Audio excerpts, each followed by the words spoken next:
$1 million bank heist isn't about luck. It's about knowing the system better than the people who built it. Step 1. Timing. You don't break in when they expect you. You move when they think they're safest. Step 2. Control. You don't fight the system. You become a part of it. And step 3. That's the part they never see coming. Titan Financial, one of the most secure institutions in the city, it wasn't just a bank, it was a fortress, built on layers of redundancy and reinforced with cutting-edge technology. The vault was legendary, a marvel of security so advanced that even the most seasoned criminals knew better than to attempt a breach. But that didn't stop them from trying. I had seen all kinds, insider traders attempting to manipulate accounts, cyber hackers probing for weaknesses, and even corrupt executives who thought they could outmaneuver the system. None had ever succeeded. The bank prided itself on its impenetrability, and yet, as I sat at my desk that morning, meticulously processing transactions with the mindless efficiency of a machine, something happened that no security measure could prevent. The front doors burst open with a force that sent glass shattering across the marble floor. Screams erupted as masked figures stormed in, dressed in black, each carrying an automatic rifle. The leader, distinguishable by the ski mask and a deep guttural voice, raised his weapon and fired a warning shot into the ceiling. The explosion of sound sent every employee and customer scrambling for cover. Down on the ground now, the leader barked. I dropped immediately, pressing my cheek against the cold, polished floor, my heartbeat hammering against my ribs. Around me, others did the same. Tellers, managers, security personnel, and the unfortunate customers who had chosen today of all days to visit Titan Financial. The heist was meticulously planned. They moved with the efficiency of professionals, their formation practiced and their roles clearly defined. One robber stood watch at the entrance, keeping an eye on the street. Another moved toward the security booth, subduing the guards before they could trigger the silent alarm. The third man, a weary figure with a duffel bag slung over his shoulders, began herding employees to one side, using plastic zip ties to bind their wrists. And then there was the leader. He marched straight toward the counter, his gaze scanning the room until it landed on me. I felt the weight of his stare before he even spoke. "You," he said, pointing his gun directly at me. "You work here?" I swallowed hard, keeping my expression as convincingly terrified as possible. Yes." "Then you're going to help us." I shook my head frantically. "I can't. I don't have access to the vault. No one does. It's controlled remotely. There's nothing I can do." That much was true. Titan Financial's vault wasn't something that could be opened with a simple key or passcode. Access required a series of complex protocols, biometric scans, and authorizations spread across multiple locations. The bank's security was designed to be foolproof, but foolproof meant nothing when the fool was the one writing the rules. The leader studied me for a moment, considering my words. Then he turned to one of his men, the weary one with the duffel bag. "Check the office." "Wait," another robber, shorter, the stockier, interjected. His voice was low, urgent. "The Chameleon said it's in the compartment." At that moment, I froze. They had just spoken my name. The Chameleon. Of course, they had no idea I was sitting right in front of them. No idea that the terrified bank clerk they had just shoved to the floor was the very person they had been relying on for this job. I had planned every step of this heist. I had studied the bank from the inside, analyzed its weaknesses, and fed them just enough information to make them believe that this would be an easy job. But there's one thing I hadn't told them. The real prize wasn't in the vault. And now, as I lay on the cold floor of the bank, playing my role to perfection, I prepared for the next phase of my plan. The trap was already set, and soon, the hunters will become the prey. They did exactly as I instructed them. While most criminals would have wasted precious time attempting to crack Titan Financial's cutting-edge vault security, navigating biometric scans, scrambling for access codes, or trying to force their way through layers of steel, these men skipped all of that. Instead, they moved directly to a hidden compartment at the base of the vault, a detail only an insider would know. With gloved hands, the weary robber crouched, pulling a crowbar from his duffel bag. He wedged it into the near invisible seam along the vault's foundation and yanked. Metal groaned under the pressure before the panel popped open, revealing a small but crucial switch. The override. For anyone outside Titan Financial's inner circles, the concept of an override switch would have been unthinkable. A bank of this caliber didn't take shortcuts, didn't make mistakes. At least, that's what they wanted people to believe. But I knew better. Security was never about making something truly impenetrable. It was about making people believe it was impenetrable. The truth? Every system had a flaw, and I had found Titan Financials. The moment the weary man flicked the switch, a hiss filled the air, mechanical locks disengaging in rapid succession. The towering steel doors groaned. They began to roll open, unveiling its treasure.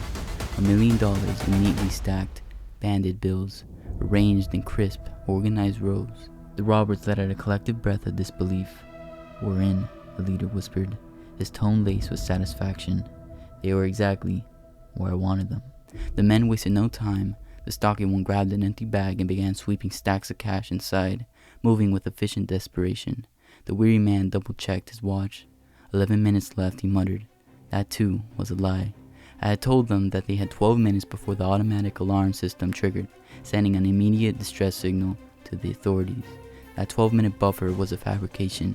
In reality, the moment they had flicked the override switch, the silent alarm had already been tripped.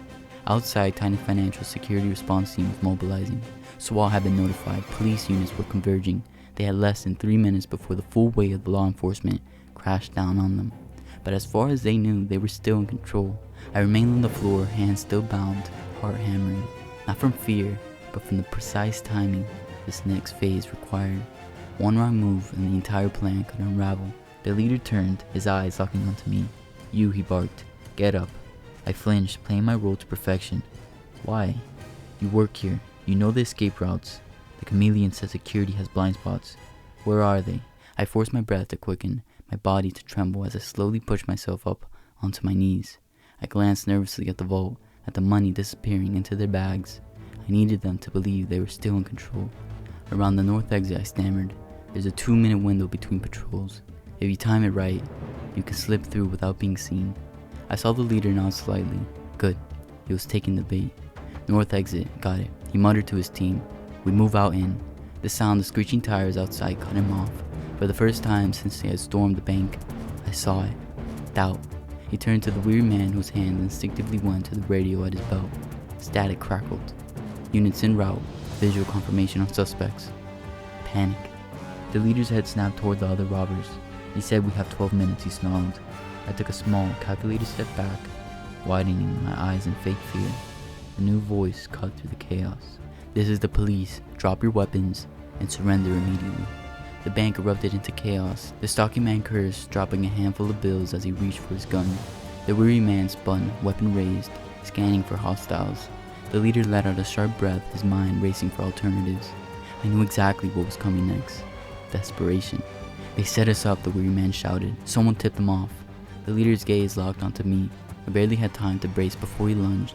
A rough hand grabbed my collar, yanking me forward, his pistol pressing against my side. "Was it you?" he hissed. "Are you working with them?"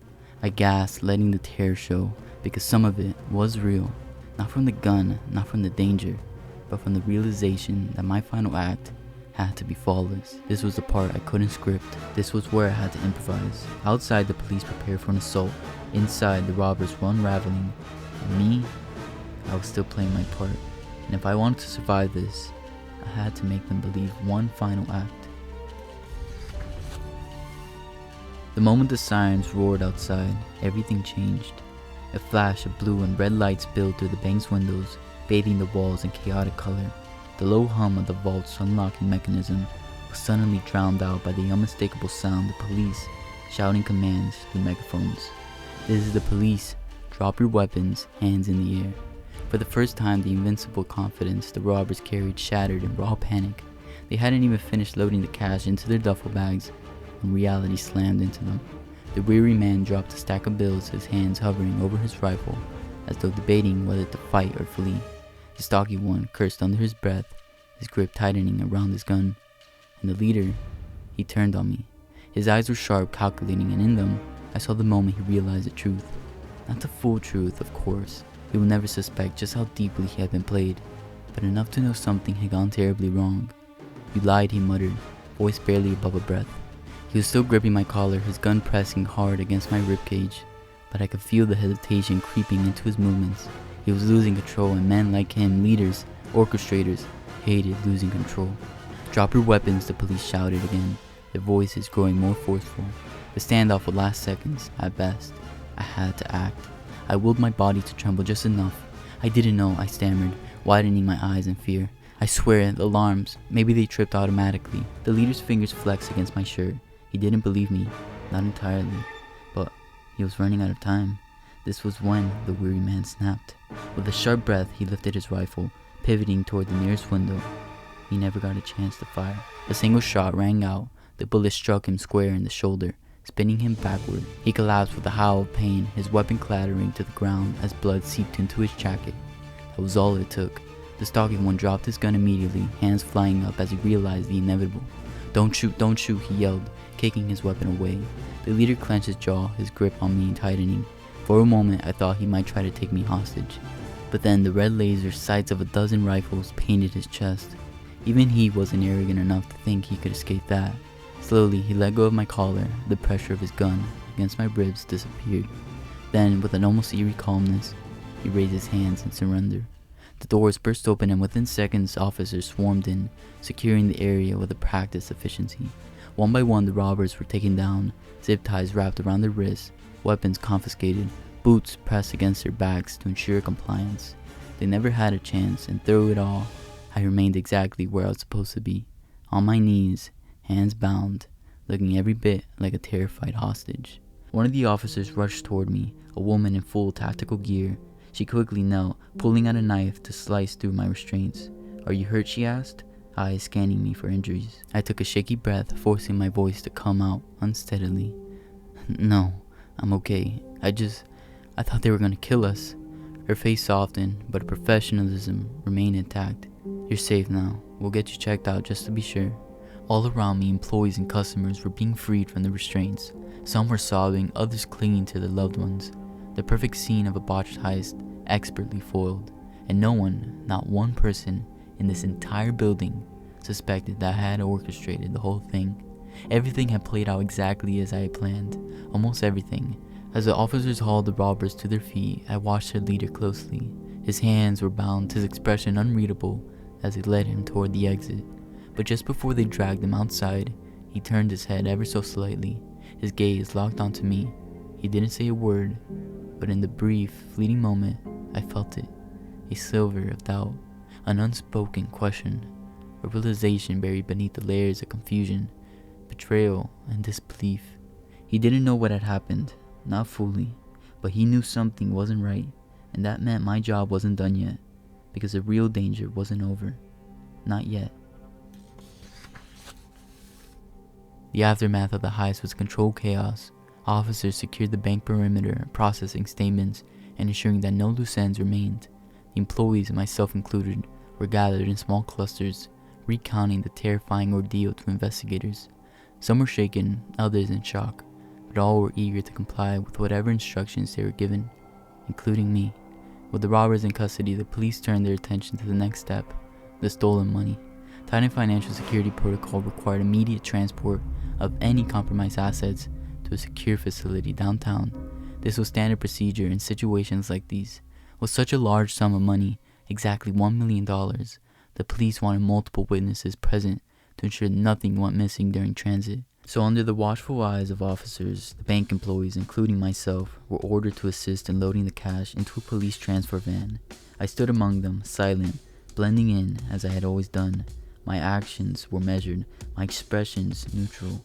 No one gave me a second glance. The duffel bags of stolen cash were carefully placed inside the transport van, stacked neatly for the forensic team to count and verify later. The officers performed their checks, securing the vehicle, ensuring everything was accounted for. And just like that, the $1 million was exactly where I wanted it to be. The hardest part of any heist wasn't breaking in, it was getting out. Titan Financial was too heavily fortified to take the money out through the front doors. The robbers had never stood a chance of making it out alive. But the police, they were a different story. They were delivering the money straight to my escape vehicle, and they didn't even realize it. I had planned every step of this moment. I waited, watching as the officers' attention turned elsewhere, processing the scene, dealing with media inquiries, securing statements from traumatized witnesses. They weren't looking at the transport van anymore. They believed it was already secure. That was when I moved. Casual, unrushed, just another employee following orders. I stepped toward the van, no hesitation. no uncertainty. One of the officers stood nearby, speaking into his radio. He barely registered me as I moved past him, heading to the driver's seat. I climbed in smoothly, adjusting my grip on the steering wheel, heart hammering in my chest, but face unreadable. The moment my fingers wrapped around the ignition, I took a steady breath. Now or never. With a flick of my wrist, the engine roared to life. The sound made heads turn, but by then, it was too late. I slammed my foot down on the gas. The van lurched forward with a screech, tires burning against the pavement as I surged past the barricades. Shouts erupted behind me. "Hey, stop that van. Who the hell is driving?" The confusion was instant. Officers scrambled, but they were too slow. The entrance had been partially blocked by their own vehicles, and in the seconds it took them to react, I was already gone. I hit the main road, weaving through traffic, my disguise still flawless. I could hear the distant wail of sirens behind me, but I wasn't worried. They were unprepared for this. They thought the heist was over. They thought the criminals had already been caught. They had no idea that the real mastermind had just escaped, along with every single dollar they thought they had recovered. As the city lights blurred past, I allowed myself the smallest of smirks. They would figure it out soon, but by then, I'll be long gone.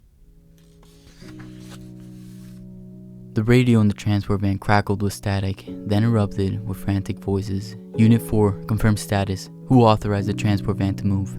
"Negative, the van is not authorized. I repeat, the van has been taken. All units, we have a stolen police transport containing recovered evidence, possibly an inside job.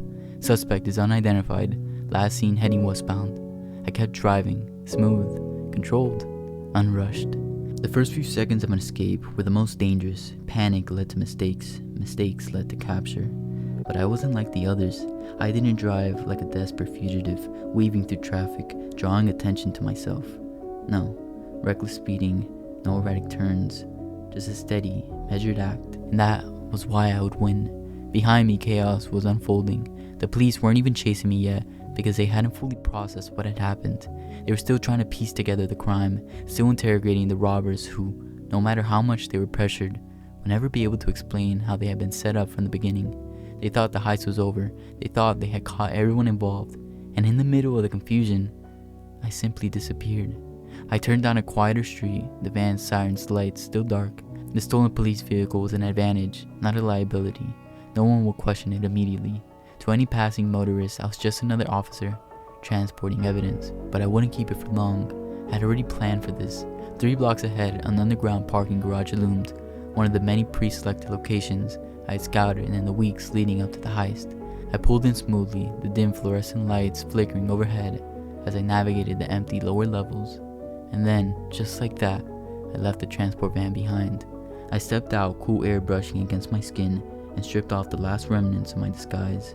The employee name tag, the cheap tie that had helped me blend in, all disposable, all meaningless. In its place, I retrieved my real exit plan, a sleek black motorcycle waiting exactly where I had left it. A duffel bag full of money fit snugly into the custom storage compartment, secured within seconds. I straddled the bike, pulling on a helmet with a tinted visor. Then, with a single twist of the throttle, I was gone. No cameras, no witnesses, no trace. By the time the police located the abandoned van, it wouldn't matter. By the time they realized the money had vanished, really, truly vanished, I would already be outside the city limits. And as far as the world was concerned, the Chameleon had never even been inside that bank that day. And yet, as I was the only one who walked away with $1 million, I kept my speed steady as I hit the highway, merging seamlessly with traffic. No frantic weaving, no urgency. I was just another nameless traveler on the road, another face lost in the endless stream of commuters. The city skyline receded behind me. The radio back at the bank would still be screaming with panicked voices, officers scrambling to understand what had gone wrong. But they wouldn't catch me. They wouldn't even get close.